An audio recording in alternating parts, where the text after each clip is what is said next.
అందరికీ నమస్తే. నేను Saide Mamidi, S mic YouTube channel. So ఈరోజు ఒక చాలా ప్రత్యేకమైన ఇంటర్వ్యూ కోసం రావడం జరిగింది. సో ఎక్కడికో కాదు, ఆర్మూర్ ఎమ్మెల్యే పైడి రాకేష్ రెడ్డి గారిని ఇంటర్వ్యూ చేద్దానికని ఆర్మూర్ రావడం జరిగింది. మొన్న జరిగిన అసెంబ్లీ సమావేశంలో పైడి రాకేష్ రెడ్డి గారు సో ప్రజల గురించి చాలా చక్కగా మాట్లాడారు. సో అభివృద్ధి చెందిన తెలంగాణ లేకపోతే బస్టు పట్టిపోతున్న తెలంగాణ, సో 3 లక్షల కోట్ల బడ్జెట్కి పేరుకైనా పేపర్ మీదేనా అని చాలా ఎమోషనల్గా ప్రజలకి అందరికి కనెక్ట్ అయ్యే విధంగా మాట్లాడడం జరిగింది. మీ అందరికి తెలిసిన విషయమే. సో అది చూసిన కాంచని, అసెంబ్లీ సమావేశాలు చూసిన కాంచని ఖచ్చితంగా రాకేష్ రెడ్డి గారిని ఇంటర్వ్యూ చేయాలని చెప్పేసి సో ఈరోజు ప్రత్యేకంగా ఆర్మూర్ రావడం జరిగింది. సో రాకేష్ రెడ్డి గారి ఇంటికి రావడం జరిగింది. సో ఇది రాకేష్ రెడ్డి గారి ఇల్లు. ఆర్మూర్ ఎమ్మెల్యే పైడి రాకేష్ రెడ్డి సార్ ఇంటికి రావడం జరిగింది. సో నిజంగా చెప్పాలంటే నేను ఫోన్ చేయగానే సార్ మీ ఇంటర్వ్యూ కావాలని చెప్పిన వెంటనే చాలా ఫాస్ట్గా రెస్పాండ్ అవి ఇంటర్వ్యూకి ఓకే చేశారు.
అందరికీ నమస్తే. నేను Saide Mamidi, S mic YouTube channel. So లిటరల్గా చెప్పాలంటే నాకు ఈ ఇంటర్వ్యూ ఫస్ట్ టైం తిరుపతి వెళ్ళి వెంకటేశ్వర స్వామి చూసినప్పుడు ఎంత హ్యాపీ ఫీల్ అయ్యానో, ఇప్పుడు ఈ ఇంటర్వ్యూ ఓకే అయిన తర్వాత అంత హ్యాపీగా ఫీల్ అయ్యాను. సో ఎందుకంటే ఈ ఇంటర్వ్యూ కోసం దాదాపు 3 times నేను సార్ బిజీ ఉండడం వల్ల, అసెంబ్లీ సమావేశాల్లో ఉండడం వల్ల బిజీ ఉండి నేను వెనక్కి తిరిగి వెళ్ళిపోవడం జరిగింది. అదృష్టం కొద్దీ నాకు ఈరోజు టైం ఇచ్చారు. సో ఆ వ్యక్తి ఎవరో కాదు, Armur MLA so BJP party Paidi Rakesh Reddy గారు ఈరోజు నేను ఇంటర్వ్యూ చేస్తున్నాను. ఎందుకంటే లక్కీగా ఆ అసెంబ్లీ సమావేశాల్లో ముందు నాకు ఇంటర్వ్యూ క్యాన్సిల్ కావడమే మంచి పని అనిపించింది. ఎందుకంటే ఆ అసెంబ్లీలో సార్ మాట్లాడిన విధానం ఇవాళ యావత్ తెలంగాణ స్టేట్ సైతం ఆలోచించే విధానంగా ఈరోజు చర్చించుకోవడం జరిగింది. గల్ఫ్ దేశాలకు వెళ్ళిన వాళ్ళ గురించి అని సారు మాట్లాడిన విధానం ప్రతి ఒక్కళ్ళు ఆ వీడియో చూసి కంట తడి పెట్టుకున్నారు. సో అంత బాగా మాట్లాడారు. సో లక్కీగా నాకు ఈరోజు టైం ఇచ్చారు. సో ఈరోజు నేను ఇంటర్వ్యూ చేయబోయే వ్యక్తి ఆర్మూర్ ఎమ్మెల్యే పైడి రాకేష్ రెడ్డి గారిని ఈరోజు నేను ఇంటర్వ్యూ చేస్తున్నాను. So thank you sir, thank you so much. So ఒక చిన్న జోక్ సార్, చెప్పండి.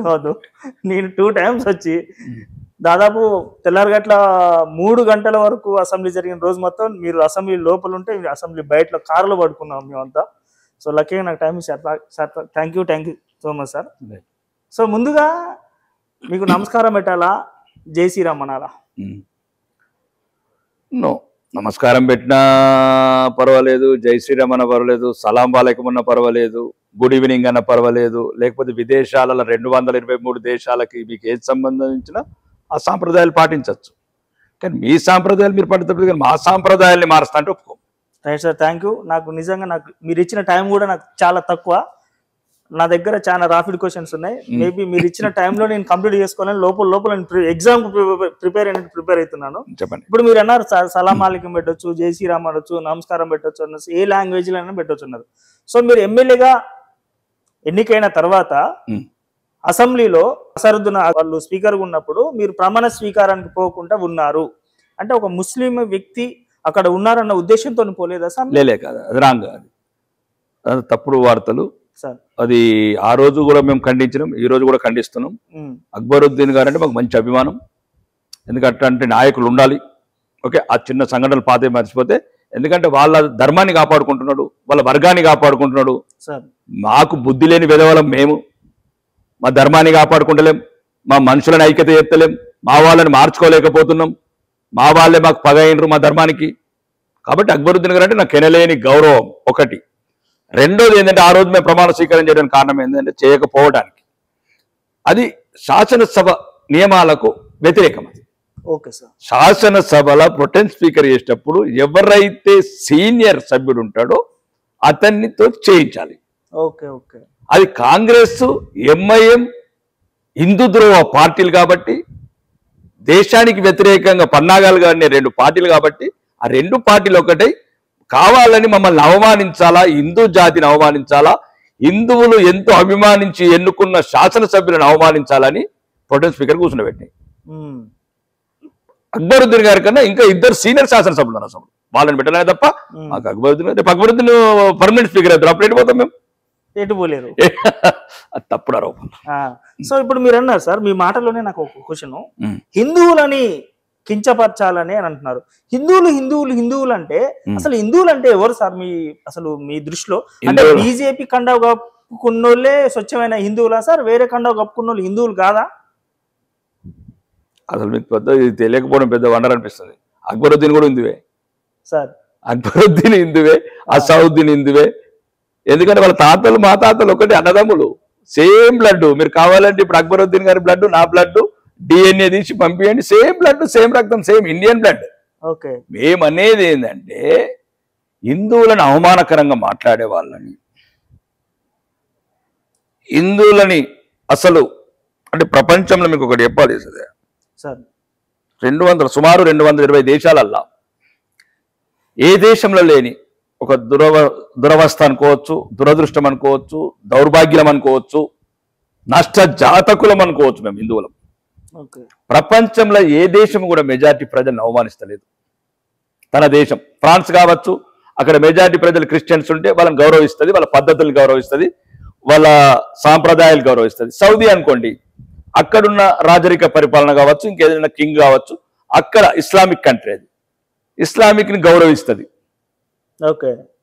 వేరే ఆఫ్రికన్ కంట్రీలో ఇంకొక మతాలు ఉన్నాయి, వాళ్ళు వాళ్ళ మతాన్ని గౌరవిస్తారు, వాళ్ళ మెజారిటీ ప్రజల పద్ధతులను గౌరవిస్తారు. ఇక్కడ దురదృష్టం, ఈ దేశానికి పట్టిన శని కాంగ్రెస్. ఓకే. 1947 ఆగస్టు 14 అర్ధరాత్రి నుంచి మొదలైన హిందువుల మానపానాలు, అరణ్య రోదన, అక్రందనలు, ఇవి ప్రపంచానికి వినబడాలంటే భారతీయ జనతా పార్టీ ఒకటే సార్. రెండోది సార్, మేము అనేది అదే, మేము ఎవరిని ఏమంటలేము, మమ్మల్ని ఎవరు ఏమనద్దు అంటున్నాం.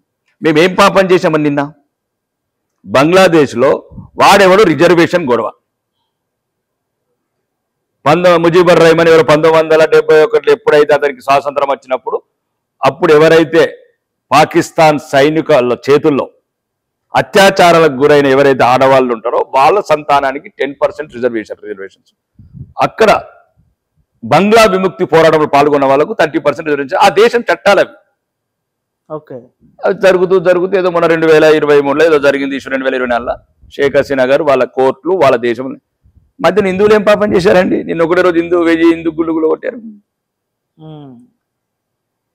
మా బిడ్డల బ్రాలు ఎందుకు బహిరంగంగా చూపిస్తున్నారండి? బ్రేఫులు చేసుకుంటా హిందువుల అమ్మాయిల బ్రాలు అనుకుంటే ఎందుకు చేస్తున్నారు? సిగ్గు శరమున నా కొడుకులారా, ఒక్కడని చెప్పండిరా నా కొడుకులారా, మీరు ఏం పాపం చేసిండ్రనరా హిందువులు? 22% ఉన్న హిందువుల్ని 1951 నుంచి 7% తెచ్చారు ఈరోజు బంగ్లాదేశ్లో.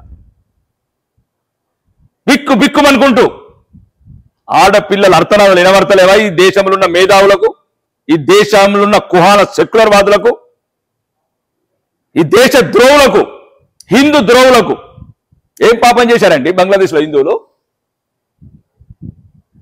ఆడ లేకుండా మగ లేకుండా కాలబెడతారండి బిడ్డల్ని, మగవాళ్ళని కాలబెడతారు, ఆడవాళ్ళని అత్యాచారాలు చేస్తారు. ఇది మా జాతి దౌర్భాగ్యం. ప్రపంచంలో ఎక్కడున్నా కాపాడుకుంటాం హిందువుని. బంగ్లాదేశ్ కాదు, మంతాయతో బంగ్లాదేశ్ కు స్వాతంత్రం ఇచ్చింది మేమే, అవసరమైతే దేశాన్ని కలుపుకుంటాం మేమే. ఇది రాసుకోండి కుహాన మేధావులారా. నేను చెప్తున్నా పైడి రాకేష్ రెడ్డిగా, మా హిందువులకు ఎక్కడ మాన ప్రాణాలకు అపాయం వచ్చినప్పుడు వీలైతే మేము పంచిచ్చిన నేల అది, మా నేల అది, అఖండ భారత్లో చీలిపోయిన నేల మళ్ళీ మా దేశంలో కలిపేసుకుంటాం. మా హిందువులకు మళ్ళీ గౌరవం, మాన మర్యాదలను కాపాడుకునే పార్టీ మాదే, ఈ భారతీయ హిందువులదే. హిందుత్వాన్ని కాపాడడం కోసం అని చెప్పేసి ఇంత మీరు కృషి చేస్తున్నారు, ఇంత పోరాటం చేస్తున్నారు సార్. మరి ఎందుకు మీ వైపు తెలంగాణలో హిందువులు నిలబడలేదు? ఇప్పుడు చరిత్రలు ఇదివరకు ఒక వైపు నిలబడ్డారా? చరిత్ర నిలబడితే మాకు వాడు మహమ్మద్ గోరిగాడు మా దేశంలో ఎట్లా కబ్జా చేస్తుండే సార్? పృథ్వీరాజ్ చవాన్ని ఎట్లా చంపుతుండే? 17 సార్ల క్షమించి వదిలేసిన విధవ మా దేశాన్ని ఎట్లా కబలిస్తున్నాడు? మా హిందువులే దుర్మార్గులు. ఆ టైంలో కొంతమంది హిందూ రాజులే వాడి పక్కన ఏరి, విదేశీయుల పక్కన ఏరి ఈరోజు మా దేశాన్ని పరిస్థితికి నెట్టారు. ఎప్పుడు కూడా హిందువుల ఐక్యత ఉంటే ఈ దేశం ఎందుకు ఇట్లా తగలబడుతుందండి? ఎవడు అక్బర్, ఎవడు బాబర్, ఎవడు జహంగీర్, ఎవడు औरंगजेब, कौन है ये सब लोग? कहां से आया?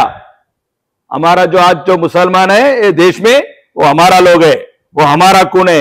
हिंदुस्तान का मुस्लिम है, जो उस टाइम जोर जबरदस्ती से उलंग मजहब में बदलवाया. जो हिंदू लोग है, ब्राह्मण लोग है, सब कुछ हिंदू लोग है वो लोग. ये जो आज जो 17 करोड़ जो हिंदू लोग है ये देश में, वो हमारा भाई है, हमारा बहन है, हमारा माँ है, हमारा कौन है, हमारा दादा परदादा है. कौन है अकबर, कौन है बाबर? सब बाहर से आए लोग, टर्किश, तुर्किश, मुगल है. कौन है मुगल है हमारे लिए? हमारा भाईचारे में कोई फर्क नहीं है. जो दुश्मन एक दूसरे के अंदर जो जहर डाल रहा, उससे ही हमारा जंग. हमारा सब कुछ सब देश एक ही है. 145 करोड़ एक ही बात पे रहेगा. ये देश को हम लोग बचा लेगा, ये देश को अखंड भारत बनाएगा. సో అసెంబ్లీలో మీరు మాట్లాడిన విధానం నిజంగా చెప్పాలంటే నేను కూడా పర్సనల్ గా కనెక్ట్ అయ్యాను. మీకు సూపర్ సార్ అని మెసేజ్ కూడా పెట్టుంటా, మీకు వీడియో మాట్లాడిన వీడియో పంపించేసి. మీరంతా గల్ఫ్ దేశంలో ఉన్న ప్రజల కోసం అంతగానో మాట్లాడారు. ఒక అధికార పార్టీ వాళ్ళకు కూడా నోరు వెదపలేనంత విధంగా మీరు మాట్లాడారు. మరి వాళ్ళ కోసం కేంద్రం నుంచి మీరేం చేస్తున్నారు? ఇప్పుడు మీరు గమనించాల్సింది కేంద్రం చాలా చేస్తుంది అక్కడ. సార్ అక్కడ ఏదైతే గల్ఫ్ దేశాలు ఉన్నాయో ఈరోజు భారతీయులు గల్ఫ్ దేశాల గురించి చెప్తున్నాయి, ప్రపంచం గురించి తర్వాత చెప్తాం మీకు. ఓకే. ఏదైతే ఖతార్ కావచ్చు, ఒమాన్ కావచ్చు, సౌదీ కావచ్చు, బహ్రెయిన్ కావచ్చు, కువైట్ కావచ్చు, దుబాయ్ కావచ్చు, అబుదాబి, యునైటెడ్ అరబ్ ఎమిరేట్స్ కావచ్చు, ఈరోజు గౌరవనీయ ప్రధానమంత్రి, విశ్వనాయకుడు, ప్రపంచం విశ్వసించే నాయకుడు నరేంద్ర మోడీ గారి నాయకత్వంలో ఈరోజు అక్కడున్న భారతీయులు స్వేచ్ఛగా బతకగలుగుతున్నారు.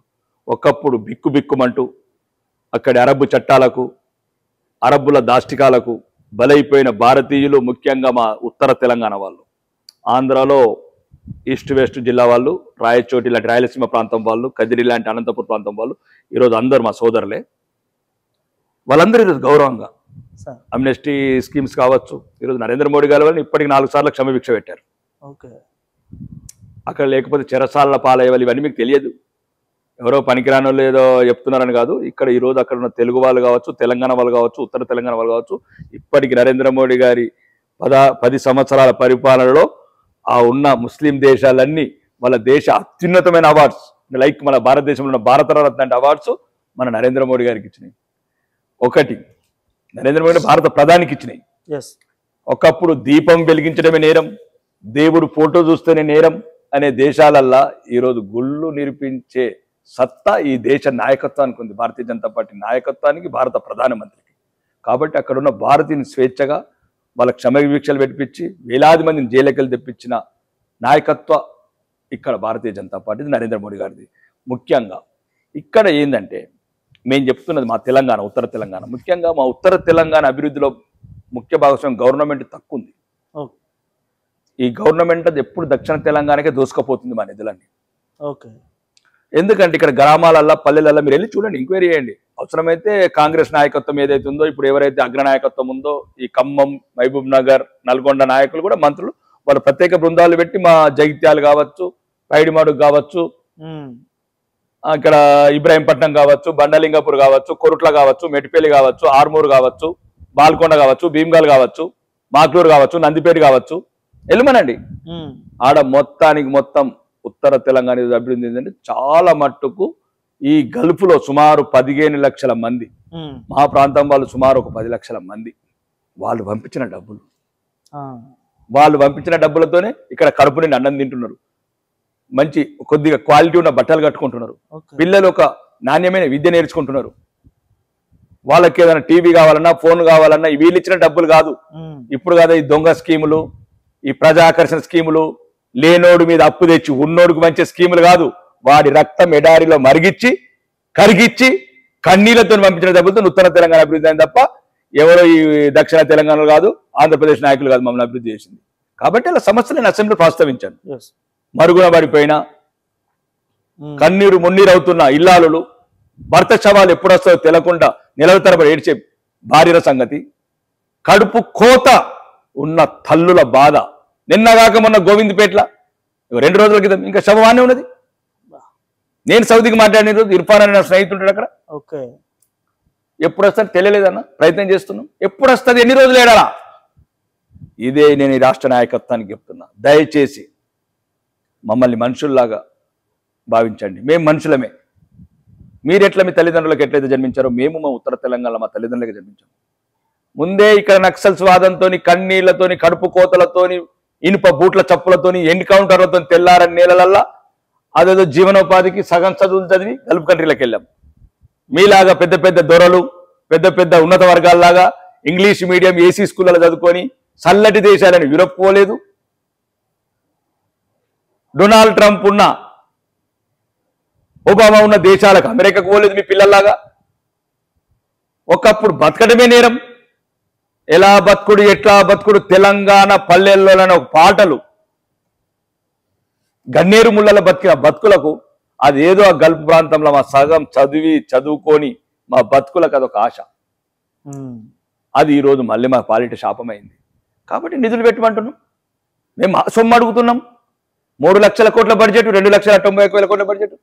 ఇది ఎవరిది? రేవంత్ రెడ్డి గారిది కాదే, ప్రజలది. పొంగులేటి శ్రీనివాస్ రెడ్డిది కాదే, కోమటిరెడ్డి వెంకటరెడ్డిది కాదే. 1000 కోట్లు దోసుకపోతున్నారు వాళ్ళ ప్రాంతానికి. నేనే అడిగాను నా గల్ఫ్ సోదరుల గురించి. 1000 కోట్లు సంవత్సరానికి 18,000 కోట్లు విదేశీ ద్రవ్యం పంపిస్తున్నారు వాళ్ళు. దానివల్ల ట్యాక్స్లు వస్తున్నాయి. 180 కోట్లు జీఎస్టీ కలెక్షన్ చేసుకుంటున్నారు వాళ్ళు. అక్కడికి వచ్చిన డబ్బులు పెట్రోల్ పోసుకుంటున్నారు, కిరాణా కొట్టల సామాన్లు కొనుక్కుంటున్నారు, సూపర్ మార్కెట్ల బట్టలు కొనుక్కుంటారు. వాళ్ళకి సంబంధించిన అవన్నీ మీద ట్యాక్స్ వసూలు చేస్తున్నారు కదా రాష్ట్ర ప్రభుత్వం. అది మేము అడుగుతున్నాం. నేను తెలంగాణ ఒక్కటి గమనిస్తాను, దయచేసి మీడియా మిత్రులు ఈ ఛానల్ ద్వారా చెప్తాను. నేను తెలంగాణ శాసనసభ్యుడిని, తెలంగాణ రాష్ట్రానికి చెందిన శాసనసభ్యుడిని. నా వాటా నాకు వంచిన తర్వాత అప్పుడు దేశ వాటా అడుగుతా. దేశం నన్ను రక్షిస్తుంది, విదేశాలలో నాకు గౌరవం ఇస్తుంది. నాకు నా దేశానికి పాడు కాకుండా నా భార్య బిడ్డల కాపలకు ఆర్మీని పెట్టింది. 6,50,000 కోట్లు ఆర్మీకి స్పెండ్ చేస్తున్నది. ఈ దేశ రక్షణ గురించి ఆయుధాలు ఉంటుంది. భారతదేశం కేంద్ర ప్రభుత్వం ఈ దేశానికి రైళ్ళు వేయాలా, రోడ్లు వేయాలా, ఫ్లైట్లు వేయాలా, కరోనా వ్యాక్సిన్ తయారు చేయాలా, ముద్రా లోన్స్ పెట్టి 8 కోట్ల మందికి ఉద్యోగాలు ఇవ్వాలా యువకులకు. 83 కోట్ల బియ్యంలో తెలంగాణ లేదా? 13 కోట్ల శౌచాలయాల్లో తెలంగాణ శౌచాలయాలు లేవా? ఆయుష్మాన్ భారత్ తెలంగాణ లేదా? ఇవే నిధులు, సెంట్రల్ నిధులు. కాబట్టి ఇది రాష్ట్ర ప్రభుత్వంకు సంబంధించింది. మా బాధలు మేము పంచుకోవాలి. ఇది మా రాష్ట్రం, మా ఆదాయం. రేవంత్ రెడ్డి గారి చెప్పు ఎవరి మీద? కొడంగల్ ప్రజల మీద అప్పు తెస్తున్నాడా? మా మొత్తము తెలంగాణ మీద అప్పు తెస్తున్నాడా? 3 జిల్లాల గురించి చెప్తున్నారా? 33 జిల్లాలను తాకట్టు పెట్టి తెస్తున్నారా? మా భాగం మా 3 లక్షల కోట్ల బడ్జెట్ అనేది రేవంత్ రెడ్డిది కాదు, పొంగులేటి శ్రీనివాస్ రెడ్డిది కాదు, ఉత్తమ్ కుమార్ రెడ్డిది కాదు. ఇది టోటల్ 33 జిల్లాల ప్రజల వాటా అండ్ బడ్జెట్ అన్నారు. రైట్, చాలా మంచి క్వశ్చన్ సార్ ఇది. సేమ్ టైం మన తెలంగాణ అసెంబ్లీ సమావేశాలు జరిగినప్పుడే ఆంధ్రాలో కూడా అసెంబ్లీ సమావేశాలు జరిగినాయి. ఆ టైంలోనే 15,000 కోట్లు కేంద్రం అనేది ఆంధ్రప్రదేశ్కు అప్పుగా ఇచ్చింది. మరి తెలంగాణకి ఏమి ఇచ్చింది? ఏమిచ్చింది అన్నారు? 15,000 కోట్లు ఏమిచ్చింది? అప్పు. అది రాజధాని అప్పు. తెలంగాణకు రాజధాని లేదా? ఉంది. కన్ను లేనోడు కన్ను పెడతారా? రెండు కన్ను లేనోడు మూడో కన్ను పెడతారా? కన్ను లేనోడికే పెడతాం. రైట్, అది చెప్పండి ప్రజలకు.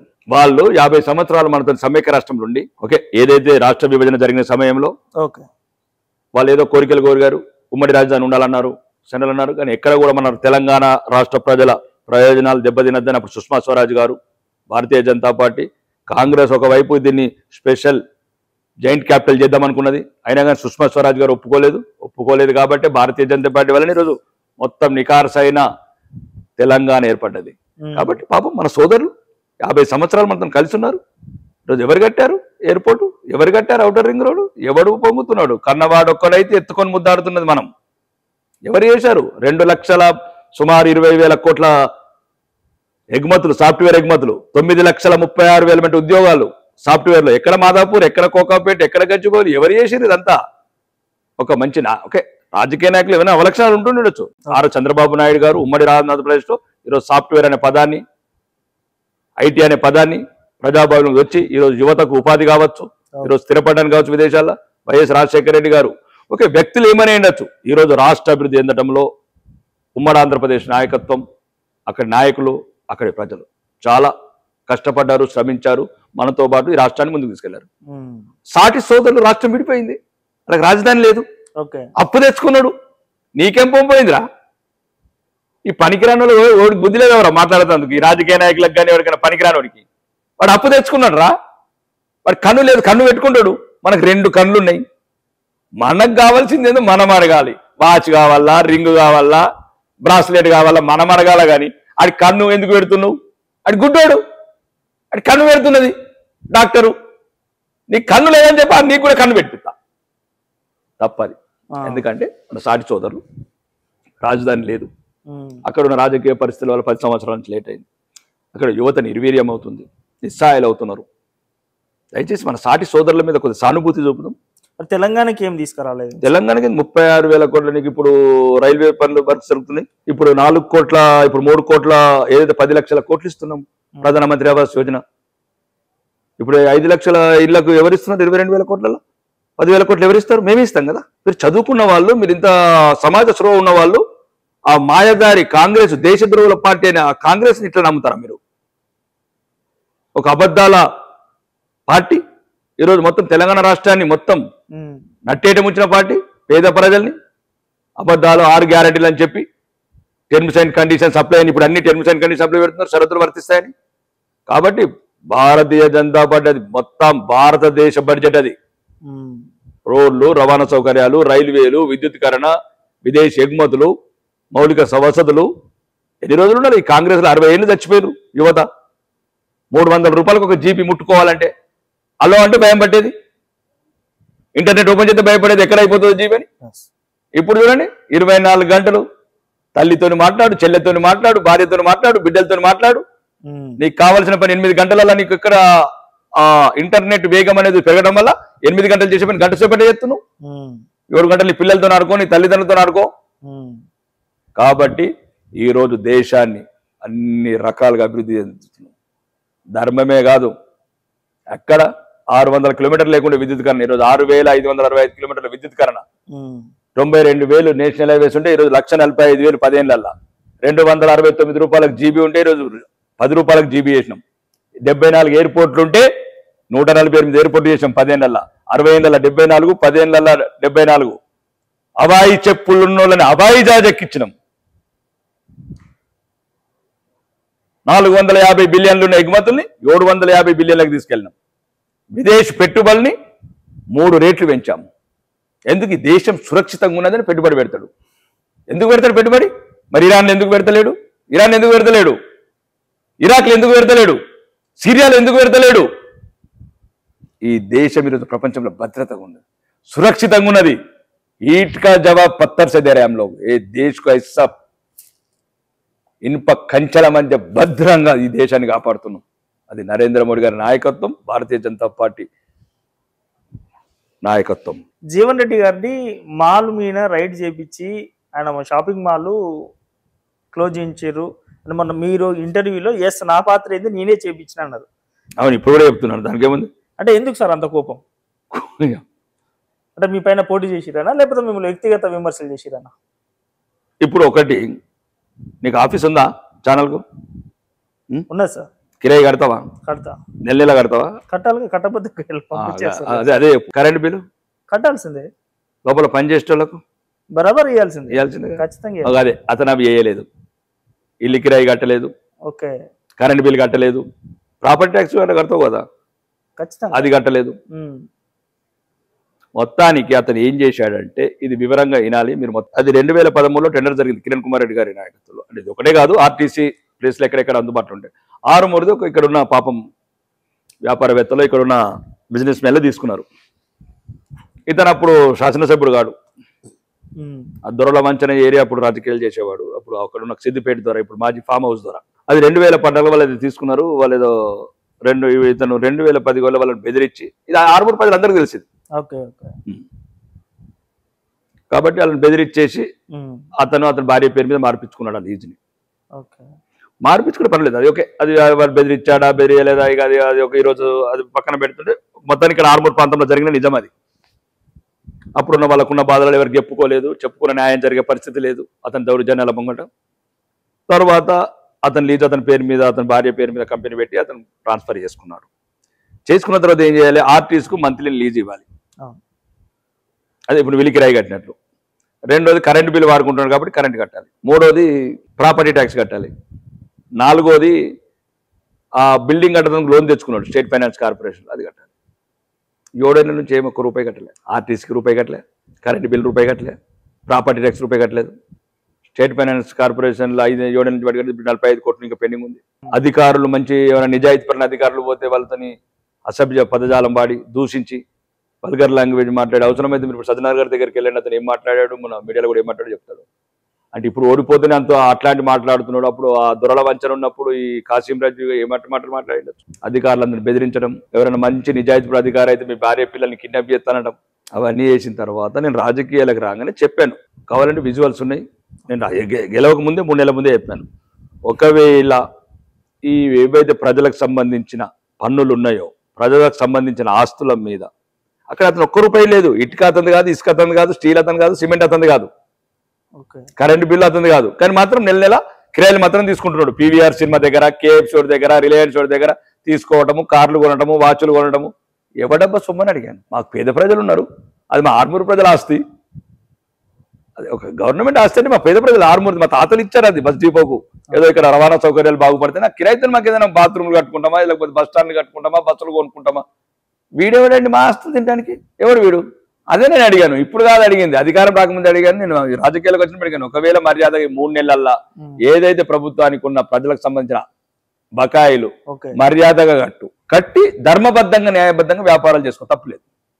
కాదు కట్టకపోతే సీజ్ చేపిస్తారు, రాగానే మేము వసూలు చేస్తాం. రాగానే అదే నేను చెప్పాను అధికారులకు. నా దగ్గరికి అందరూ నేను ఎమ్మెల్యే కాగానే 87 గ్రామాల ప్రజలు వచ్చారు. వచ్చి అన్న మేము కూడా రేపటి నుంచి బస్సులో టికెట్ తీసుకోమన్నాం. ఏమైంది అన్న, ఇట్లా 7 ఏళ్ల నుంచి మాజీ శాసనసభ్యుడు జీవన్ రెడ్డి గారు బస్సుకు లీజు కడతలేడు, మేము ఎందుకన్నా టికెట్ తీసుకోవాలా? ఆర్టీసీకి 8 కోట్ల రూపాయలు అప్పు ఉంటే ఏమంటలేరు. మేము ఇక్కడ 8 రూపాయల టికెట్ తీసుకోకపోతే ఏమవుతుంది అన్న? మేము కూడా జీవన్ రెడ్డి ఇచ్చినప్పుడు మేము కూడా 8 రూపాయల బస్సు టికెట్ తీసుకుంటాం, అప్పటి వరకు మేము కూడా బస్సు ఎక్కుతాం, మేము తెల్ల కాగితం మీద రాసిస్తాం అన్నారు వాళ్ళు కూడా. పవర్ బిల్ కూడా అట్లే వచ్చారు అన్న, మేము రేపటి నుంచి పవర్ బిల్ కట్టము, 5 ఏళ్ళ నుంచి జీవన్ రెడ్డి గారు కడతలేరు కాబట్టి ఆయన ఎప్పుడు కడితే మేము అప్పుడు కడతాం, మేము ఒక తెల్ల చిట్టి మీద రాసిస్తాం ఇంత బాకీ ఉన్నామని. అదే అధికారులకు చెప్పాను, సార్ మీ ఇష్టం, వసూలు చేస్తారా చేయండి, లేకపోతే జీవన్ రెడ్డికి ఏమైనా 2 ఆధార్ కార్డులు ఉన్నాయా, లేకపోతే 2 పాస్పోర్ట్లు ఉన్నాయా, లేకపోతే ప్రత్యేక చట్టం ఏమైనా ఉందా ఇక్కడ జీవన్ రెడ్డికి అని అడిగాను. లేదు సార్, అతను కూడా మామూలుగా ఒకటి ఆధార్ కార్డు ఉంది మనలాగానే అన్నాడు. మరి ప్రజలు అడుగుతున్నారు, ఏం సమాధానం చెప్తామంటే అప్పుడు ఇప్పుడు 7.5 కోట్లు వసూలైనాయి. కరెంట్ బిల్లు 1 రోజులు వచ్చేసి 1 రోజులు కట్టేసిండు. 7 ఏళ్ళ నుంచి కట్టింది 1 రోజులు వసూలు చేశారు. ప్రజల సొమ్మండి, మీరు భలే మాట్లాడతారు. ఇంకేమేమి విండాలి, అన్ని విండాలా? ఇంకా అన్ని విండలేదు, అన్ని విండాలి. ఇంకా ఏదో కొంతమంది కాంగ్రెస్ నాయకులు వెనుక ఇంకా సపోర్ట్గా ఉన్నారు, కొందరు అందరి సంగతి తర్వాత తెలుస్తాం. ప్రజల సొమ్మును ఎవ్వరు తిన్నా వదిలేది లేదు, కక్కిస్తాము. ఇంకా మా స్టేట్ ఫైనాన్స్ కార్పొరేషన్ కూడా 45 కోట్లు రావాలి. అవి కూడా వచ్చే వరకు పోరాటం చేస్తాం. లేకపోతే అది ప్రజా షాపింగ్ మాల్ చేస్తాం. సో మొన్న అసెంబ్లీ సమావేశాల సార్ దానం నాగేందర్ గారు కొన్ని వర్డ్స్ వాడారు. నీ అమ్మ తోలు తీస్తా తిరగనీయంరా అనే వర్డ్స్ వాడారు. సో దీనిపైన మీరు ఎలాంటి? ఇప్పుడు అది 6 సార్లు ఎమ్మెల్యే అయ్యాడు. అతను విజ్ఞతగా వదిలేయాలి. అది సమర్థించాడు కూడా రాజకీయ ఎవరు రేవంత్ రెడ్డి గారు కొద్దిగా సమర్థించినట్టు మాట్లాడినట్టున్నాడు. అది మాట్లాడడం ఒక ఎత్తు అయితే రేవంత్ రెడ్డి గారు సమర్థించడం అనేది పెద్ద కాంట్రవర్సీగా జరిగింది. కొద్దిగా ఇబ్బందికరం ఏంటంటే రేవంత్ రెడ్డి గారితో కొద్దిగా ఇబ్బంది ఉంది మాకు, రాష్ట్ర ప్రజలకు కావచ్చు. కొద్దిగా అప్పుడప్పుడు మేము కూడా ఇబ్బంది పడుతున్నాము. ఆయన మాట్లాడే భాష, యాస, మహిళల పట్ల చులకన భావము, పేగులు మెడలు వేసుకుంటాని అంటే బజారు చౌకబారు విమర్శలు. అంటే ఒక ముఖ్యమంత్రి ఎందుకంటే ఆయన నుంచి ఆయన నమ్ముకోలేకపోతున్నాడు. పాప రోజు పొద్దుగా లేవని గిచ్చుకుంటున్నాడు, నేను ముఖ్యమంత్రి నాకు కాదని. ఇట్లా గిచ్చుకుంటే వాడు వచ్చి సెల్యూట్ కొడుతున్నాడు బ్లాక్ అండ్ కెమెరా, ఓ నేను ముఖ్యమంత్రిని. ఆ జడ్ సెక్యూరిటీ రాగానే ఓ నేను ముఖ్యమంత్రి అని వస్తుంది. మళ్ళా మర్చిపోతున్నాడు. ఆయన మర్చిపోయి మళ్ళీ ఎప్పటిలాగా గతంలో ఉన్నట్లు చౌకబారు భాష, బజారు భాష మాట్లాడుతున్నాడు. అట్లాంటి సంఘటనలు పునరావృతం కావద్దని కోరుకుంటున్నాను. వాళ్ళు సీనియర్ శాసనసభ్యులు, మాలాంటి వాళ్ళకు కొద్దిగా స్ఫూర్తిగా ఉండాలా. మాలాంటి వాళ్ళు ఒక్కోసారి మేము మాట జారిన కొత్త వాళ్ళం కాబట్టి మాకు చెప్పాలి, అట్లా మాట్లాడకూడదండి మీరు. ఇది ఎందుకంటే 4.5 కోట్ల మంది తెలంగాణ ప్రజలు వీక్షిస్తున్నారు, మన ప్రపంచవ్యాప్తంగా ఉన్న తెలుగు వాళ్ళు కూడా వీక్షిస్తున్నారు. ఇది కరెక్ట్ కాదని చెప్పాల్సింది. అట్లాంటి సంఘటనలు మళ్ళీ పునరావృతం కావద్దని కోరుకుందాము. వీలైతే రేవంత్ రెడ్డి గారు కలిసినప్పుడు పర్సనల్ కూడా చెప్తాను, దయచేసి ఇట్లాంటి ప్రోత్సహించకండి. మీరు ఇప్పటికే సగం సాంప్రదాయాన్ని నాశనం పట్టించారు. కాబట్టి కొద్దిగా కాపాడండి. మీ తర్వాత మీరు ఎప్పుడో ఒకసారి మాజీ ముఖ్యమంత్రి కావాల్సిందే. ఈ కాలం పన్ను ఎంతమంది ముఖ్యమంత్రులు కాలేదని మాజీ ముఖ్యమంత్రులు అయ్యారు, పైకి వెళ్ళిపోయారు. కాబట్టి మనం శాశ్వతం కాదు, మనం చేసే పనులు శాశ్వతమని గౌరవనీయ ముఖ్యమంత్రి గారికి చెప్తాను. వీలైతే దానం నాగేంద్ర అని కూడా చెప్తాను. సో ఈ నియోజకవర్గంలో సంతోష్ రెడ్డి గారు 3 సార్లు గెలిచారు కదా సార్. సో ఆ ట్రాక్ రికార్డ్ని పైడి రెడ్డి గారు క్రాస్ చేసే అవకాశాలు ఉన్నాయా? ఇప్పుడు ఒకటండి, ఏమే రాజులమా, ఇట్లా రాజులమా, సౌద్ కింగ్లమా, ఇదేమన్నా షేక్ల పాలన్నా? మేము ఏదో మామూలు రైతు కుటుంబంలో పుట్టి గల్పు కార్మికుడిగా పనిచేసి ఈ స్థాయికి రావడమే గొప్ప. నేను రెండోది, ప్రజలు తొందరలో ఒక 3-4 నెలల్లో ఎట్లా 100 డేస్లో నన్ను ఆదరించి ఆశీర్వదించి ఇక్కడున్న ఒక దౌర్జన్యాలు తట్టుకోలేక విలవిలలాడుతున్న నా ప్రజల్ని నేను ఆ కోరలకి వెళ్ళి బయటికి లాగడం నా పూర్వజన్మ సుకృతం. నేను పుట్టిన గడ్డ రుణం తీర్చుకున్నాను. ఈరోజు ఎవరు బతుకు వాళ్ళు బతుకుతున్నారు ప్రశాంతంగా. కులం లేదు, మతం లేదు, పార్టీలు కూడా లేవు ఇక్కడ. ఎవరన్నా వాడు వీడు ఒక కోన్ కిస్కగాడు ఏదైనా ఉండాలి తప్పితే ఎవరన్నా అడగచ్చు మీరు. No politics. సో మీరు ప్రజల కోసం ఇంత తాపత్రపడి ఇంతగానో మీరు ప్రజాసేవలోకి వచ్చి సరే ఏం జరిగినా సరే ఈరోజు ఎమ్మెల్యేగా నిలబడ్డారు సార్. అవును. సరే దాని వెనక ఎన్ని కష్టాలు పడ్డారా ఏందనేది వాటి వేరే.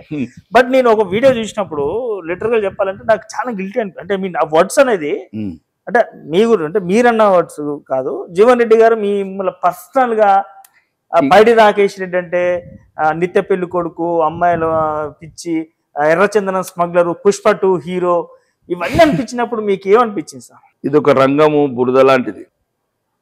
ఇక అందులో దిగి బురద వాసన వస్తున్నది. రెండోది, గొంగట్లో తిని వెంట్రుకలు వస్తున్నాయి. తినేదే వెంట్రుకలతో చేసిన గొంగడి. కానీ ఏదైతే నా ప్రజలే నాకు బాసులు. ఇప్పుడు నా మీద వ్యక్తిగత ఆరోపణలు చేశాడు. వ్యక్తిగత ఆరోపణలు చేసినప్పుడు నా గ్రామం స్పందించింది, నా గ్రామం చెప్పింది, దానికి సరైన సమాధానం ఇచ్చింది. గ్రామమే స్పందించింది, గ్రామం చెప్పింది, అయిపోయింది. ఇక ఇప్పుడు సుమన్ టీవీ లాంటి వాళ్ళు చాలా మంది యాంకర్స్ మా ఇంటికి వచ్చి భోజనం చేసిన వాళ్ళే. మేము కూడా తిన్నాం సార్. జనరల్ గా నువ్వు ఇక్కడ తిన్నావు కానీ మా ఇంట్లో నిజంగా మా వైపు దగ్గరికి అందరికి పరిచయం, నిరుపమ లాంటి వాళ్ళు. అట్లా అక్క చాలా సార్లు అట్లా. ఎందుకంటే తెలుసు జీవితంలో, వ్యక్తిగత జీవితంలో వాళ్ళకి ఏదో ఇక రాజకీయ విచక్షణ కోల్పోయి అదేదో ఆ జెలసీ, భరించలేని తనము, ఏం మాట్లాడుతున్నో తెలియక మాట్లాడాడు అనుకున్నాను. అది అక్కడికే పరిమితం చేయాలి. ఇంకెందుకంటే ఒక దుర్మార్గుడి మాటల్ని ప్రతిసారి కాడు ఎప్పుడైనా రాక్షసుడే, దుర్మార్గుడే. దుర్మార్గుడికి సినిమాలో వీళ్ళని కమ్మి డైలాగులు ఇస్తారు, మంచి డైలాగులు ఇవ్వరు. ఏం రానిస్తారు. హీరోకి ఏమండి అని మాట్లాడమంటారు. ఇప్పుడు నేను ఏమండి అనే మాట్లాడాలి. అంటే మీరు హీరోనా సార్ ఇప్పుడు? 100%. 87 ప్రజలను మొత్తం విముక్తి చేసిన ఈ ప్రాంతంలో దుర్మార్గుని. ఇప్పుడు ఆర్మూరు ప్రజలకు పైడి రాకేష్ రెడ్డి గారు హీరో. హీరో అయితేనే 30,000 మెజారిటీతో గెలిపించారు. వీళ్ళనైతే అట్లా డిపాజిట్ లేకుండా పంపించేవాళ్ళు. నాకు గెలిపే తార్కాణం అండి, నాకు గెలిపే నిదర్శనం. నా ప్రజల గుండె చప్పుడు నేను. నా ఆర్మూరు ప్రజలు కాదు, ఈరోజు తెలంగాణ ప్రజల గుండె చప్పుడు నేను. ఎక్కడ కన్నీరు అలిగినా నాకు కన్నీరు వస్తుంది. ఎక్కడ నా ధర్మం అవమాన పాలవుతుందో అక్కడ కోపం వస్తుంది. కాబట్టి ఈరోజు నేను ఆర్మూరుతో పాటు ఆర్మూరు ప్రజలు ఆశీర్వదించు, వాళ్ళ ఆశీర్వాదంతో ఈరోజు తెలంగాణ వ్యాప్తంగా ఈరోజు పైడి రాకేష్ రెడ్డిని తెలియని లేరు. నా జీవితంలో ఇంకా ఎన్ని జన్మలెత్తిన రుణం తీర్చుకోలేని ఆర్మూరు ప్రజలది. నేను ఒక అనాథనని నన్ను ఈ రకంగా ఆదరించి, నేను ఎవరో తెలియకుండా 3 నెలల నన్ను 30,000 ఓట్లతో గెలిపించిన నా ప్రజల రుణం ఏ రకంగా మ్యాజిక్ చేశారు సార్. 3 నెలల్లో వచ్చారు, చుక్కదైనట్టు తెగిపడ్డారు. అంటే మేబీ మీ స్వస్థలంగా ఉండొచ్చు, మీరు ఇక్కడ వాటెవరు రాజకీయ పరంగా చూసుకున్నట్లయితే 10 సంవత్సరాలు అధికారంలో ఉన్న టీఆర్ఎస్ పార్టీ అభ్యర్థిని ఓడగొట్టారు. ఇటు కాంగ్రెస్ పార్టీ, అంటే అంతకుముందు అతను కూడా బీజేపీ పార్టీలో ఉండి వెళ్ళి అతను పోటీ చేసినాడు. వాళ్ళిద్దరిని ఓడగొట్టడం అనేది నిజంగా నా దృష్టిలో చాలా ఛాలెంజ్ గా తీసుకున్నారు. ఏం మెస్ప్రైజ్ చేశారు? ఒకటి, ఇక్కడ 87 గ్రామాల ప్రజలు పడుతున్న బాధలు, వాళ్ళు ఎదుర్కొంటున్న అక్రమ కేసులు, దౌర్జన్యాలు, అరాచకాలు, రౌడీయిజము, ఇక్కడ యువత గంజాయికి లోన్ కావటము, అక్రమం మీద మధ్యతరగతి ప్రజల ఏదైతే జీవితాంతం కష్టపడి సంపాదించుకున్న ఆస్తులను కబ్జా చేయటము, అధికారులని అసభ్య పదజాలంతో దూషించటము, ఇక్కడ ఒక మొత్తానికి మొత్తం ఒక స్వాతంత్రం ముందున్న ఒక నిజాం ప్రభుత్వంలో, కాశ్మీర్ ప్రభుత్వంలో జరిగే వ్యవస్థ, రోడ్ల మీద రౌడీలు, ఆడపిల్లలను ర్యాగింగ్ చేయటము, అధికారుల భార్యలను కిడ్నాప్ చేయటము. అసలు నేను చూసి ఒకసారి ఒక రకమైన అసలు ఎందుకు అసలు ఎక్కడున్నాను అనిపించింది నా ప్రాంతంలో కూడా. కాబట్టి వాళ్ళలో వాళ్ళ బిడ్డగా పోరాడారు. ఎట్లయితే స్వాతంత్ర ఉద్యమంలో ఎట్లయితే పోరాడారో స్వాతంత్రం గురించి, చావా బతక నా గురించి కాదు, ఇక నా ప్రజల గురించి విముక్తి చేయాలి ఈ దుర్మార్గం నుంచి అని అతనికి అర్థమయ్యే భాష, ప్రజలు ఇష్టపడే భాష. అప్పటి వరకు ఆ భాష వాళ్ళే ఆ చెవులు వినలేదు, మాట్లాడాల్సి వచ్చింది. తప్పనిసరి పరిస్థితి. ఇప్పుడు నీకు ఏ భాష అర్థమవుతుందో ఆ భాషలో మాట్లాడాలి చెప్పాను. ఫ్యాక్షనిజమా ప్రజాస్వామ్యం అని అడిగాను. ఓకే, ప్రజాస్వామ్యం అంటే ప్రజాస్వామ్యం, ఫ్యాక్షనిజం అంటే ఫ్యాక్షనిజం. ఇంకా దోనమే ఏకీరైనా నా తుమ్ నా హం. ఇంత ప్రజల కోసం, ఇంత హిందుత్వం కోసం మీరు పోరాడినప్పుడు 119 నియోజకవర్గాల్లో మరి ఇలాంటి పైడి రాకేష్ రెడ్డి గారు ఎందుకు కాలేకపోతున్నారు? నో, అది ఒక్కొక్కరిని ఒక తక్కువ వేయడం కాదు, ఒక్కొక్కరికి తక్కువ అంటే ఎందుకు, అంటే ప్రజలకు అంత భరోసా ఎందుకే లేకపోతున్నారు? ఎవరికి ఉండే ప్రత్యేకత వాళ్ళకు ఉంటుంది. మేము ఎన్నికై కూడా 8 నెలలు అవుతుంది, నిరంతరం పోరాడుతున్నాం, ఒక ప్రతిపక్ష పాత్ర పోషిస్తున్నాం. ఇక్కడ రాష్ట్రంలో నికాసైన ప్రతిపక్ష పాత్ర పోషిస్తున్నాం. ఇప్పుడు నేనే కావచ్చు, మన తెలంగాణ అసెంబ్లీని అడిగింది ఏంది, సుమారు ఐలాపూర్ హాస్టల్ గురించి అడిగాను. గవర్నమెంట్ రెస్పాండ్ అయింది. నెక్స్ట్ డే కలెక్టర్ గారు వచ్చారు. ఇప్పుడు 2,40,00,000 కొత్త బిల్డింగ్ ప్రపోజల్ పెట్టారు. నేను చెప్పాను ముఖ్యమంత్రి గారికి, మొత్తం కొడంగలే ఉండబోతే ఎట్లా, మాకు కూడా మా వాటా ఉందని అడిగితే ఆల్రెడీ ఇప్పుడు 100 కోట్లు ఫైనల్ స్టేజ్లో ఉంది ఇంటిగ్రేటెడ్ స్కూల్. మూడోది మొత్తం కొడంగలే తీసుకోబోతురా సార్ రేవంత్ రెడ్డి గారు? అవును, ఇప్పుడు 6,000 కోట్లు తీసుకెళ్ళాడు. 6,000 కోట్లు చెప్పాను, అసెంబ్లీలో మాట్లాడాను. అన్ని ఎవ్రీథింగ్ రికార్డెడ్, స్పీకర్ రికార్డింగ్లు ఉంటాయి. ఇంకా 50 ఏళ్ళ తర్వాత కూడా నా గొంతు వినబడుతూనే ఉంటుంది. నా ప్రాంతం గురించి కొట్టాను గొంతు. మీరు ఈరోజు నా గొంతు మీరు బయట ఈ ఛానళ్ళు ఉంటాయో ఉండయో, ఈ వాయిస్లు ఉంటాయో ఉండయో, తెలంగాణ ఆఫీసుల్లో, తెలంగాణ అసెంబ్లీలో నా గొంతు వినబడుతూనే ఉంటుంది నా భవిష్యత్ తరాలకు. వీడు మా గురించి కొట్లాడిండు, మా బిడ్డడు. అడిగాను, మొత్తం కొడంగల్ 1,424 కోట్లు మీరు కొడంగల్ ఉండబోతున్నారు ముఖ్యమంత్రి గారు, మాకు కూడా కొద్దిగా ఇవ్వండి, మా వాటా. మా దగ్గర పేదలున్నారు, దళిత బిడ్డలున్నారు, కూలిపోయి హాస్టళ్ళు ఉన్నారు. చెప్పాను, పేదలకు ఇల్లు లేవు, ఇల్లు కట్టిమ్మన్నాను. పెన్షన్లు లేవు, పెన్షన్లు ఇవ్వమన్నాను. Ration card ఇవ్వమన్నాను. ఉద్యోగ ఏది మాకు లక్కంపల్లి లాంటి సెద్దులు ఉన్నాయని మీ దగ్గరికి ఇండస్ట్రీస్ కొండపోతే ఎట్లా? Khammam, Nalgonda, Mahbubnagar. Not correct. ఇది కరెక్ట్ కాదు. ఇది డెమోక్రసీ ప్రాసెస్ కాదు, ఇది ప్రజాస్వామ్యం కాదు. మీరు రాజ్యాంగమే ప్రమాణం చేసిన వ్యక్తుల్లాగా ప్రవర్తిస్తున్నాను. బహిరంగంగా చెప్తున్నాను. పోరాడతాను, అవసరమైతే ఒక స్టెప్ దిగుతాను, అవసరమైతే కాళ్ళు పట్టుకుంటాను. ఎవరి పట్టుకోలే కాళ్ళు పట్టుకుంటాను. నాకేం ఇబ్బంది లేదు. ప్రజల కోసం, నా ప్రజలు, నేను ఎంత తగ్గుతా అంత నా ఆర్మూరుకు మంచిగా అవుతుంది, నా ఉత్తర తెలంగాణకు మంచిది అవుతుంది.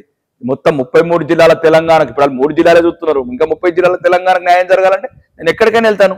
అవసరమైతే రేవంత్ రెడ్డి తుమ్మల నాగేశ్వరరావు అందరు సీనియర్ మంత్రులు అందరు కాళ్ళు పట్టుకుంటారు, తప్పేముంది? దోసుకపోకండి చంబల్లో దొంగల్లాగా. పేద ప్రజలు ఆదిలాబాదులు ఉన్నారు, ఆసిఫాబాదులు ఉన్నారు, లంబాడి తండాలు, గిరిజన తండాల్లో స్కూళ్ళు లేవు, టీచర్లు లేవు, బాత్రూములు లేవు, బతుకులు లేవు. బువ్వలేనుడు ఉన్నాడు, భూమిలోనుడు ఉన్నాడు, వాళ్ళ బతుకులు ఎట్లా? అన్ని ప్రజా ఆకర్షణ పథకాలు, మోసగారి స్కీములు, లేనోడి మీద అప్పు చేసి ఉన్నోడికి పెట్టడం. ఇది ఎక్కడండి? మొక్కమొలని భూములల్లో రైతు బంధు 25,000 కోట్లు ఇవ్వడం. ఎవరిది డబ్బు? ఎవరిది డబ్బు? భవిష్యత్ తరాలు అడ్డ మీద కూలి ఆటో నడిపించుకుంటోడు కావచ్చు, ఓలా టెక్సీ నడిపించుకుంటోడు కావచ్చు, వాడికి సంబంధం లేకుంటేనే వాడి బిడ్డలను తాకట్టు పెడుతున్నాం. ప్రపంచ బ్యాంకు 7 లక్షల కోట్ల అప్పు ఎవరు తెరుపుతారండి? కేసీఆర్ మనమడు ఒక్కడే తెరుపుతాడా? ఆయన చెప్తాడు. అశోక్ నగర్ అడ్డ మీద కూలి మనమడు కూడా తెరపాలండి. సేము హిమాంశురావు గారు అంతే తెరపాలా, వెంకయ్య మనమడు అంకయ్య కూడా అంతే తెరపాలా. ఇది ప్రజలు తెలుసుకోవాలా. ఏమైందండి రేవంత్ రెడ్డి ఈరోజు కొనవే డబ్బు అతను సొంతమా 1425 కోట్లు? ఆయనకు మెడికల్ కాలేజ్ కావాలా, ఇంజనీరింగ్ కాలేజ్ కావాలా, నర్సింగ్ కాలేజ్ కావాలా, వెటర్నరీ కాలేజ్ కావాలా, అన్ని సాక్ష్యం చేసుకున్నాడు. మరి మాకు పశువులు లేవా? మిగతా 30 జిల్లాల్లో పశువులు లేవా? మాకు వెటర్నరీ కాలేజీలు అవసరం లేదా? మాకు పేషెంట్లు లేరా? మాకు మెడికల్ కాలేజీలు అవసరం లేదా? మాకు ఇంజనీరింగ్ దగ్గర బిడ్డలు లేరా? ఇంజనీరింగ్ కాలేజ్ వద్దా?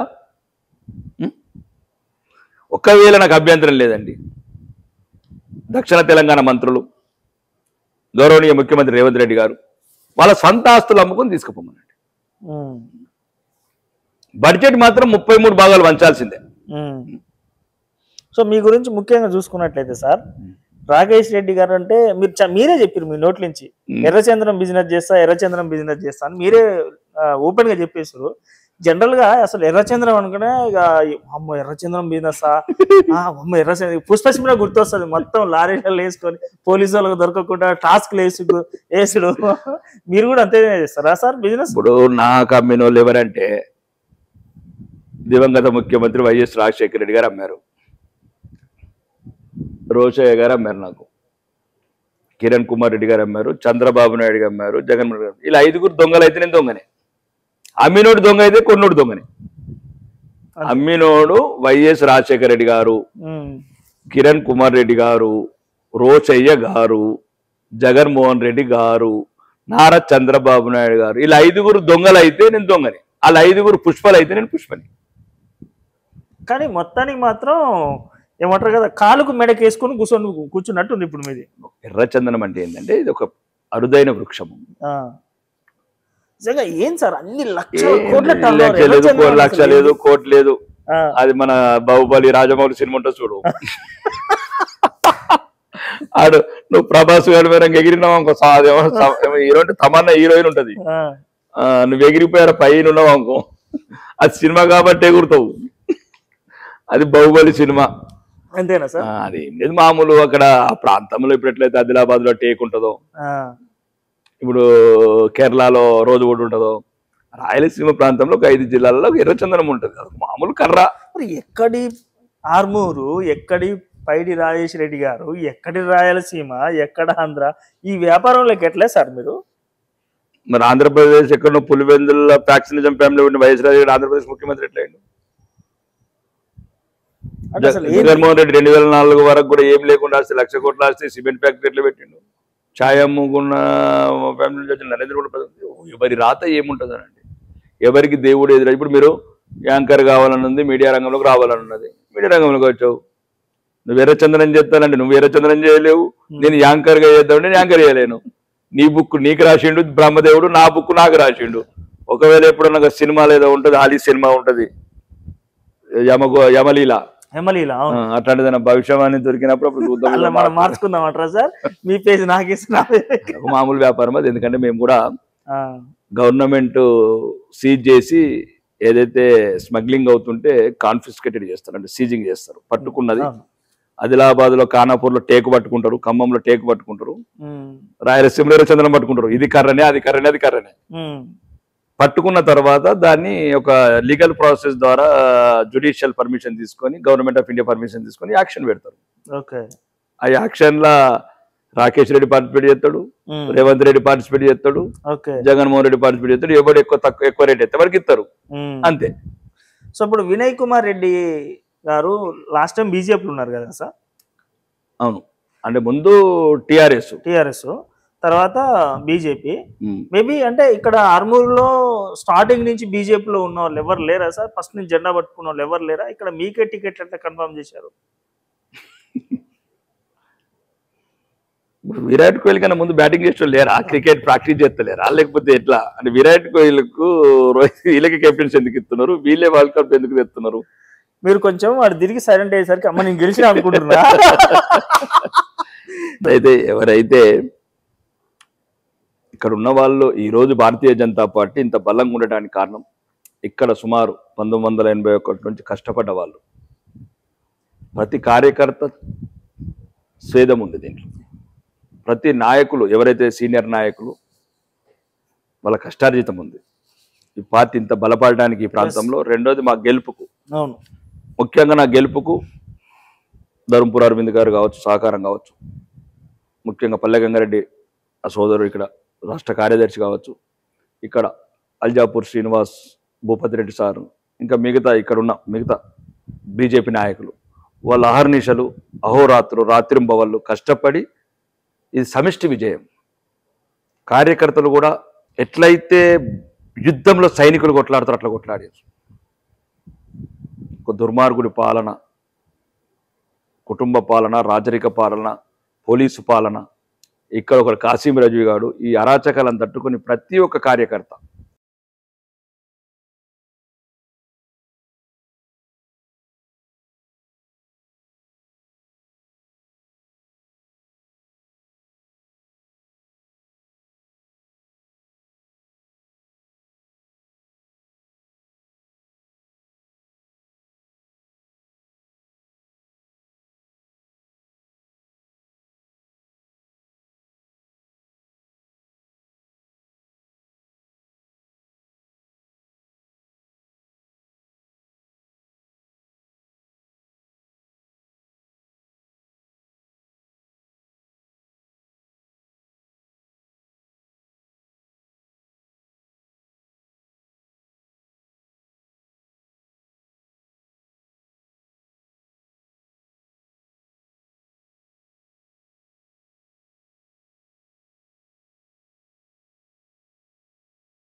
హరీష్ రావు గారు త్వరలో బీజేపీలోకి వస్తున్నాడు.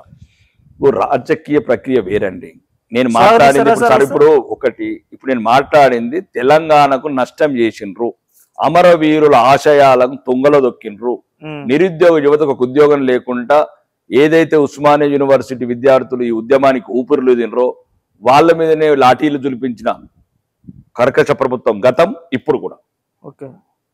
కాబట్టి ఇవన్నిటికి పరిష్కారం రావాలంటే రామరాజ్యం రావాల్సిందే. ధర్మరాజ్యం ప్రజలు కోరుకునేది. ఎప్పుడైతే ఇప్పుడు 35% వచ్చి ఇప్పుడు ఈ రాష్ట్రంలో ప్రజలు వేగు చుక్కలాగా మా వైపు చూస్తున్నారో మేము దానికి సిద్ధమవుతున్నాం. ప్రజా గొంతుకవుతాం, ప్రతిపక్ష పాత్ర నిర్వర్తిస్తాం. సుమారు ఇంకా ఏదైతే ఈ అసెంబ్లీ కాల పరిమితి ఉందో అప్పటి వరకు ప్రజాక్షేత్రంలో ప్రజల తరపున పోరాటాలు చేస్తాం. బీజేపీలో పైడి రాకేష్ రెడ్డి గారు ఏ వర్గం? బండి సంజయ్ గారి వర్గమా, కిషన్ రెడ్డి గారి వర్గమా, ఈటల రాజేంద్ర గారి వర్గం కూడా వేరే ఉందని అంటారు. భారత మాత వర్గం. ఎందుకు వస్తున్నాయి సార్ అప్పుడే ఈ వర్గపోరు బీజేపీలో? ఇదంతా కుట్ర. కాంగ్రెస్, మజ్లీసు, ఈ బీఆర్ఎస్ మునిగిపోయే పడవ ఇవన్నీ కలిపిన కుట్ర. ఇది అదలదు కదలదు. ఇది ఎవరో కుటుంబాల గురించి పుట్టిన పార్టీ కాదు. ఇది దేశం గురించి, ధర్మం గురించి, న్యాయం గురించి పుట్టిన పార్టీ. ఇది వ్యక్తులతో కాదు. ఇది మొత్తం ఈ దేశం ఉన్న నొద్దులు నిత్య నూతనమై వెలుగుతుంది భారతీయ జనతా పార్టీ. కుటుంబ పరిపాలన కావచ్చు, ఇవన్నీ ఇక్కడ ఉండదు. ఇక్కడ ఒకటి దేశం, భారత మాత, అఖండ భారత్. రెండోది ధర్మం, మూడోది న్యాయం. ఇవే జరుగుతాయి. కాబట్టి ఈ వర్గాలన్నీ అవి మీడియా కట్టుకథలు. మీడియా కట్టుకథలు అంటే ఎవరో ఒకరు ప్రతిపక్షాలు. నేను అదే మీకు చెప్పేవాళ్ళు అంటే అదే మీడియాకు ఏదైతే కట్టుకథలు అంటే మీడియాకు డబ్బులు ఇచ్చి కొందరు ఉంటారు కదా. మీరు కాదు కదా, కొంత డబ్బులు ఇస్తే మారి కలం ఎట్లా రాయమంటే అట్లా రాస్తుంది, గొంతు ఎట్లా చెప్పమంటే అట్లా చెప్తుంది. ఎన్ని ఏళ్ళ సోషల్ మీడియాలోకి వచ్చిన విప్లవాత్మక మార్పులు తప్పు పట్టలేము. వచ్చిన మార్పులలో ఒక మార్పు సహజంగా స్వీకరిస్తాం. అందరు కలిసి డిన్నర్ చేసుకుంటూ మాట్లాడతారు. మా బండి సంజయ్ అన్న, కిషన్ రెడ్డి అన్న అందరు కలిసి డిన్నర్ చేసుకుని నవ్వుకుంటా ఉంటారు ఆ వార్తలు చూసి. మాకున్నది భారతీయ జనతా పార్టీకి ఒకటి ఎప్పుడైనా భారత మాత, ఛత్రపతి శివాజీ, మహారాణా ప్రతాప్, ఝాన్సీ లక్ష్మీబాయి, రాణి రుద్రమదేవి వీళ్ళ స్ఫూర్తిని ముందుకు తీసుకెళ్తాం. సుభాష్ చంద్రబోస్, అల్లూరి సీతారామరాజు, ఆ గాంధీ, ఈ గాంధీ, దొంగ గాంధులు పెట్టుకొని పేర్లు పెట్టుకొని లేని మత మార్పులు చేసుకొని మళ్ళా ఇది హిందూ మతం అనేటోళ్ళని రాహుల్ ఖాన్ లాంటి వాళ్ళు. మతమే కాదు అతను. మా మతం ఎందుకు అవుతాడు? హిందూ మతం కాదు కదా. రాహుల్ గాంధీ సార్ కాదు. ఎట్లా అవుతాడు అతను? గాంధీ కాదు. చెప్పండి నేను గాంధీ ఎట్లా వచ్చిందో. కాబట్టి అది పేరు తప్పే, మతము తప్పే. కాబట్టి మా మతస్థుడు కాదు అతను. మొన్న మీరు ఎంపీ ఎలక్షన్లలో 400 సీట్లు వస్తాయి, 400 సీట్లు వస్తాయి అన్నారు. ఏమి సార్ రాలేదు మరి? నేను కూడా 10th ఎగ్జామ్స్ అనుకున్నాను. నేను కూడా 500 రాలేదు, 400 వచ్చినాయి. నేను ప్రిపేర్ అయినా కానీ అక్కడ సార్ తప్పో లేకపోతే అప్పుడు వచ్చిన క్వశ్చన్ మార్క్ తప్పో ఏదో ఉంటది. అది మళ్ళీ మంచి ప్రిపేర్ అవుతాం. ఒకవేళ ప్రిపేర్ అయితే పెరుగుతాయా ఉన్నాయి ఊడతాయా? తప్పలేదు. మళ్ళీ నీకు దేనికైనా సిద్ధపడి ఉండాలా. అది ఇప్పుడు ఫ్లైట్ టేకప్ అవుతానే ఎక్కుతాం, మధ్యలో కూలుతుందని నమ్ముతాం. క్రాష్ కావచ్చు. మలేషియా ఎయిర్లైన్స్ సముద్రంలో కూలిపోయి ఉండొచ్చు. ఇప్పటికి 10 ఏళ్ల నుంచి ఒక ఫ్లైట్ దొరకకపోవచ్చు. ఇది కూడా అంతే. నిత్యం పోరాటం. ఒకటే చెప్తున్నానండి, భారతీయ జనతా పార్టీని కానీ హిందూ ధర్మాన్ని కానీ తక్కువ అంచనా వేయకండి. ఇది 1000 సంవత్సరాల సనాతన ధర్మం. మా ముందు పుట్టిన మతాలు వీళ్ళు ఎవరో కాదు. ఈ క్రిస్టియన్స్, ఇప్పుడు మా ఊరు ఉంది, మా వాళ్ళే మీరు చర్చలు కట్టుకున్నారు, మా వాళ్ళే కదా. ముందు అతను కలిసి దసరా చేసుకున్నారు, మీరు వాళ్ళు క్రిస్మస్ చేసుకుంటున్నారు, మా బంధువులే. అదే వెళ్తారా సార్ క్రిస్టియన్స్ ఎవరన్నా ఇన్వైట్ చేస్తే? మా బంధువులే అంటుంటే మళ్ళీ రంజాన్ కూడా వెళ్తారా? పక్క మా వాళ్ళే అంటే ముస్లింలతో మాకు ఏం లేదు. కాంగ్రెస్ తోనే పంచాయతీ మాకు. ముస్లింలను రెచ్చగొడుతుంది. అన్నదమ్ముల్లా కలిసి ఉంటుంది. వాళ్ళకి తెలుసు కదా మేము ఒకటే అని. వాళ్ళకన్నా ఇటలీ రక్తము, ఆ రక్తము, విదేశీ రక్తాలు ఉన్నాయి. మాది అట్లా కాదు, మా రక్తాలు అవి. మేమందరం ఒకటే. ముస్లింస్, క్రిస్టియన్స్, హిందువులం అందరం ఒకటే. అందరు మా రక్తం ఒకటే, మేము ఒకటే, మా ప్రేమలు ఒకటే. అంటే ఇప్పుడు బీజేపీ అనేది మతతత్వ పార్టీ కాదా? కాంగ్రెస్ మతతత్వ పార్టీ. ఈ రోజు మొత్తం దేశంలో మొత్తం అసలు ఈ దేశాన్ని చీల్చిందే ఆ పార్టీ. మత ప్రతిపాదకన చీల్చినప్పుడు మళ్ళీ సెక్యులర్ కంట్రీ ఎందుకు చీల్చినావు? దీన్ని అట్టినప్పుడు దేశం ఎందుకు చీల్చినావు? అందరు కలిసి ఉండాలా సెక్యులర్ కంట్రీ అన్నప్పుడు మత ప్రతిపాదకన పాకిస్తాన్ ఎట్లా చీల్చినావు? మత ప్రతిపాదకన దేశం విడదీసినప్పుడు 75లో సెక్యులర్ దేశం ఎందుకు చేసినావు? సెక్యులర్ దేశమే చేసేది దేశం ఎందుకు విడదీసినావు? చదువుకున్న ప్రతి ఒక్కడి ప్రపంచంలో ఆలోచించాల్సిన పాయింట్. ఒక దుర్మార్గుడు, ఒక పదవి కాంక్షపరుడు, ఈ దేశాన్ని రెండు ముక్కలు చేసిన వ్యక్తి జవహర్లాల్ నెహ్రూ. 1962 చైనాతో యుద్ధం జరుగుతుంటే నిమిషంకి ఒక సైనికుడు తలలు దిగబడుతుంటే క్లబ్బులలో డ్యాన్స్ చేసిన భారత ప్రధానమంత్రి.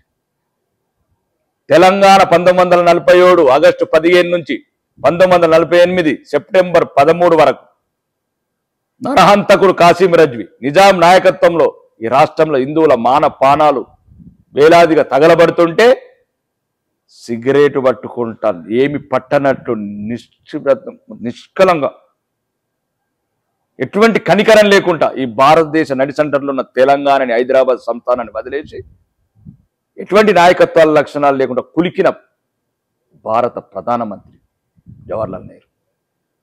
మా దేవుడు, మా దైవం సర్దార్ వల్లభాయ్ పటేల్ లేకపోతే ఈరోజు తెలంగాణ అనే పదం ఈ ప్రపంచంలో కనబడేది కాదు, వినబడేది కాదు, మేము పుట్టే వాళ్ళమే కాదు. మరి కాంగ్రెస్ వాళ్ళు ఏమో తెలంగాణ ఇచ్చింది మేమని కాంగ్రెస్ వాళ్ళు అంటున్నారు, తెలంగాణ తెచ్చింది కేసీఆర్, చావు నోట్లో తలకాయ పెట్టి తెలంగాణ తెచ్చిందని కేసీఆర్ గారు అంటున్నారు.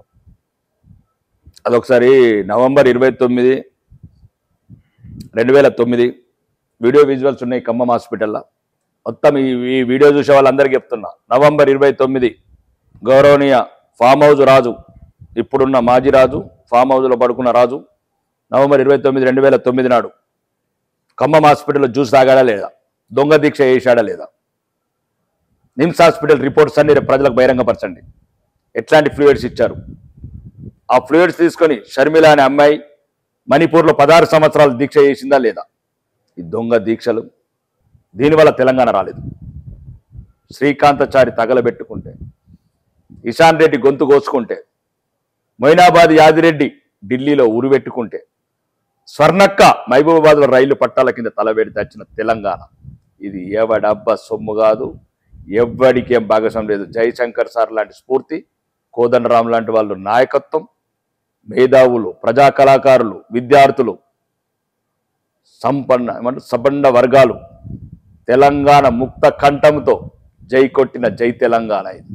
కాబట్టి ఇట్లాంటి చరిత్ర తెలుసుకోవాల్సిన నిజం దయచేసి ఇది గుర్తుపెట్టుకోండి.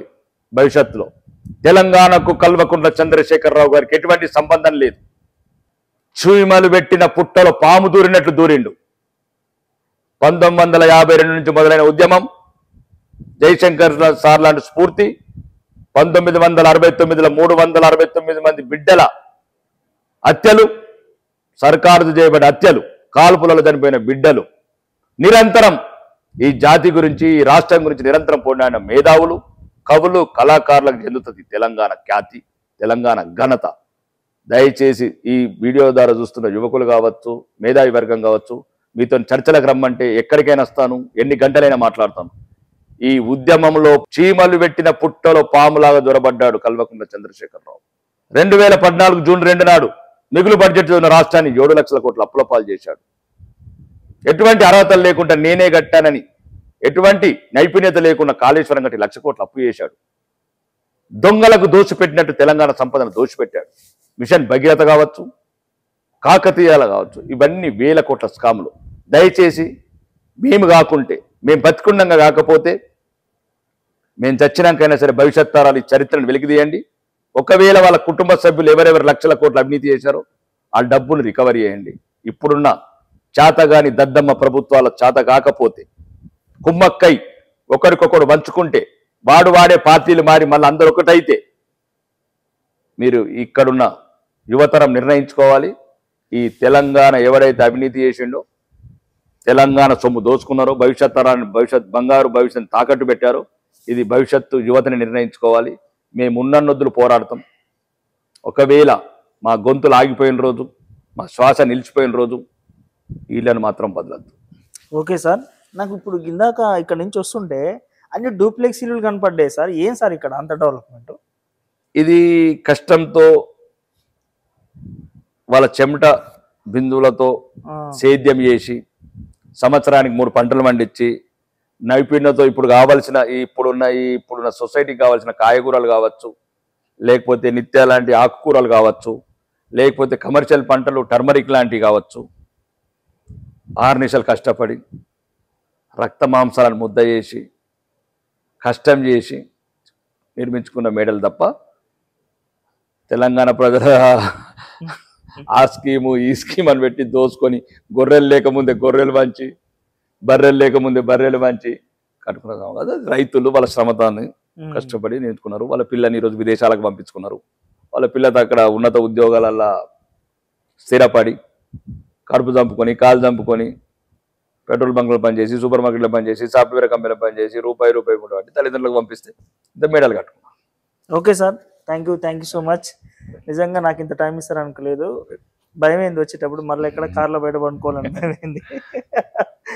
Thank you sir. మీతో ఇంటర్వ్యూ చేస్తుంటే వింటుంటేనే గూస్ బంప్స్ వచ్చేస్తుంది. So thank you sir, thank you so much. ధన్యవాదాలు. సో నా యొక్క ఎస్మైక్ ఛానల్ నా యొక్క ముఖ్య ఉద్దేశం ఒకటే ఉంటుంది సార్. నేను అనుకుంటున్నాను ప్రజలకు అవినీతి లేకుండా స్వచ్ఛంగా తిరిగేటట్టు, ప్రజలకు అవినీతి లేని పాలన అందించాలి ప్రతి నాయకుడు అనేది నా ఉద్దేశం సార్. సో మీరు కూడా ఇంకా భవిష్యత్తులో మంచి అత్యున్నత స్థాయికి వెళ్ళి ప్రజలకు ఇంకా దగ్గరికి వెళ్ళాలని మనస్ఫూర్తిగా కోరుకుంటున్నాను సార్. ధన్యవాదాలు. Thank you sir, thank you so much.